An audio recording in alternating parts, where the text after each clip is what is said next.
السلام عليكم مسا على الناس الكويس. فيديو النهارده لمستر بيلي الحنكه بتاعنا، الجنجلر اللي نفسه يبقى زي البرو بلاير، زي اللي بيشوفهم بيعملوا حاجات مش متوقعه في الجنجل وبينجحوا فيها وياخدوا ليد زي ريتد كده لما بيلعب.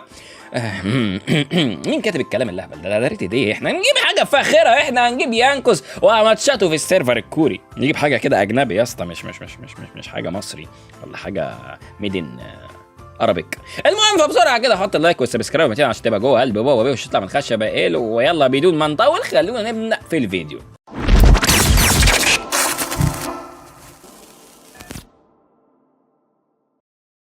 هنبدا يا صديقي بريبلاي ليانكوز وهو بيلعب ووكونج ضد تالون، وبدأ بالريد باف وبعدها راح على الرابتورز، وده العادي اللي 99% من الناس بتعمله. لكن الغريب انه بعدها راح على الكراجز، وكان في حركه مشهوره في الايلو بيعملها للتشامبيونات اللي بيستعملوا البريداتور، انهم ياخدوا الكراجز بعدها بيعملوا ريكول علشان يجيبوا البوتس. بس هنا اصلا يانكوز واخد كونكرر ومش هيعمل ريكول. طب اما ليه عمل كده؟ علشان يا صديقي يعمل انفيد. مفروض في الوقت ده اللي يانكوز خد فيه 3 كامبات هيكون كمان تالون خد 3 كامبات ورايح للبلو بتاعته ويقدر يمسكه، وفعلا مسكه وموته بعد ما خلاص حرق الفلاش بتاعه.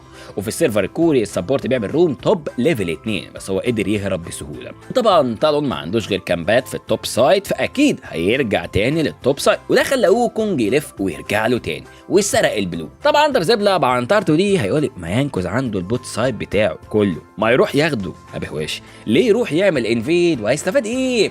اقول لك يا صديقي، الكوريين معروفين انهم مميزين في كل حاجه بيعملوها، ومن الحاجات دي انهم بيحبوا جدا الفايت ليفل 1 لان ده بيديهم ليد على الانمي، وهم بيكبروا الليد ده ويقدروا يكسبوا الجيم من خلاله. ولو بصينا تاني هنلاقي ان فيكس حطت وارد علشان تتجنب الايرلي جانك من ووكونج، وهو كان عارف ده، وده خلاه ياخد الرابتورز بعدها الكراجز ويتحرك من ناحيه التوب علشان ما يتشافش. ولكن علشان الحركه دي مشهوره جدا في السيرفر الكوري، السبورت كان في التوب لين ليفل 2، لكن برضه ما عرفش يخليه ما يسرقش البلو. وده يخلينا نفكر هل الحركه دي تنفع مع عنتر زبله في الخشبه ايلو؟ بس قبل ما نجاوب على السؤال ده لازم نفكرك عنتر زبله لو عاوز تطلع من اي ايلو من غير ما تعاني وتعرف كل غلطات علشان تشتغل عليها وتحسنها، وكمان تعرف ازاي تلعب بالتشامبيون بتاعك صح، يبقى انت محتاج كوتشنج مع بابا بيوش عن طريق الانتساب او فوري. نرجع لكلامنا تاني، وعلشان نجاوب على السؤال اللي فات ده رحنا للجولد وجبنا واحد بيلعب ووكونج وعمل الحركه دي، ونشوف ايه اللي هيحصل. هو بدأ بوت سايد عادي خالص، والانمي كمان بدأ بوت سايد، وده معناه انهم هيعملوا انفيد على التوب سايد، وطبعا علشان ده ايلو كحيان فما فيش اي وردات تبين مكانه، فخد الكراجز الاول بعدها الرابتور عادي جدا. وهنا انت عندك اكتر من 5 خيارات ممكن تعملهم. اولا جانك لاي لين من الثلاث وتقدر تعمل انفيد او تكمل فارم لو عاوز تلعب سيف، بس هنا هيعمل هو انفيد. وفعلا اول ما وصل للريد كان لسه امومو بياخد فيه، وقدر ووكونج انه ياخد الريد وفلاش امومو وكمان موته وخد فري كيل. نرجع تاني ليانكوس، بس المره دي بيلعب برينجار وبدا بلو بعدها جرومب وولفز، وعرف ان نيدالي بدات بوت وهتتحرك ناحيه التوب، وده معناه انه يقدر بيجانك البوت بكل اريحيه لان الجنجلر هيبقى توب سايد، وفعلا ساب الرابتورز والريد واتحرك للبوت لين على طول، وقدر يجيب كل وازرق الكل. بعدها ساعد ازرائيل يبوش الويفا ورجع ياخد البوت سايد مره تانية. وبعد ما اخد الرابتورز والريد كان انمي بوت رجع وقدر بسهوله يعمل جانك مره تانية وجاب مره تانية كل. نتخيل بقى لو كان عمل الكلير الطبيعي ريد بلو جرومب بعدها عمل جانك توب، هيرجع يبقى عند الولفات، بس بعدها لازم يسيب التوب سايد لان ما عادش فيه كامبات. الحركه دي عمرها ما هتفشل ابدا. وحتى لو بصينا هنا على اولف هنلاقيه اخد التوب سايد، لكن تريندا مات في التوب، بس برضه اولف كمل وراح علشان يعمل الانفيد. لكن طبعا داريوس وصل الاول وبقت 2 فيرسز 1، وحتى لما تريندا وصل الليل ما اتحركش وفضل يعمل بوش الويفا، لكن اولف فاهم ولعبها ببطء وذكاء وقعد يتريد لحد ما كسبها. وطبعا سايلاس ما كانش ليه اي لازمه لانه ما عملش اي حاجه. وكمان يا صديقي من فوائد الانفيد انك عارف الكامبات هتطلع تاني امتى، فاول ما يطلعوا تقدر تروح تاخدهم مره تانية. الخلاصه الكوريه انك تاخد ال3 كامبات بعدها يا تعمل انفيد او تعمل جانك على السايد التاني، ولو جبت كل حلو يبقى جميل جدا. لو ما قدرتش تاخد كلايه هتكون ضيعت لهم السامونرز بتوعهم، وتقدر ترجع لهم تاني وتستغل انهم معهمش مثلا ولا فلاش ولا اجنايت ولا اكزوست ولا الهبل ده.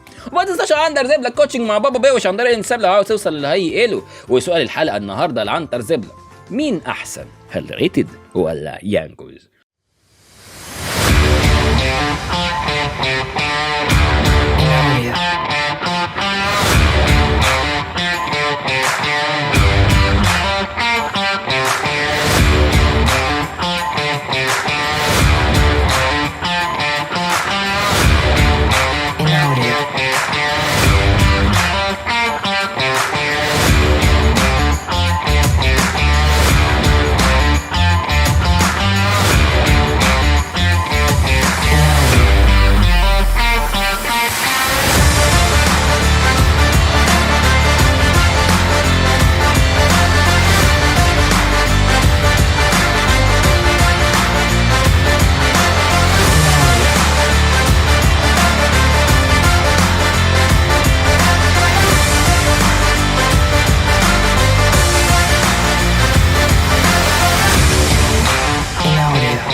عليك اندر زبله. لا مولعها مولعها مولعها. الله اكبر عليك.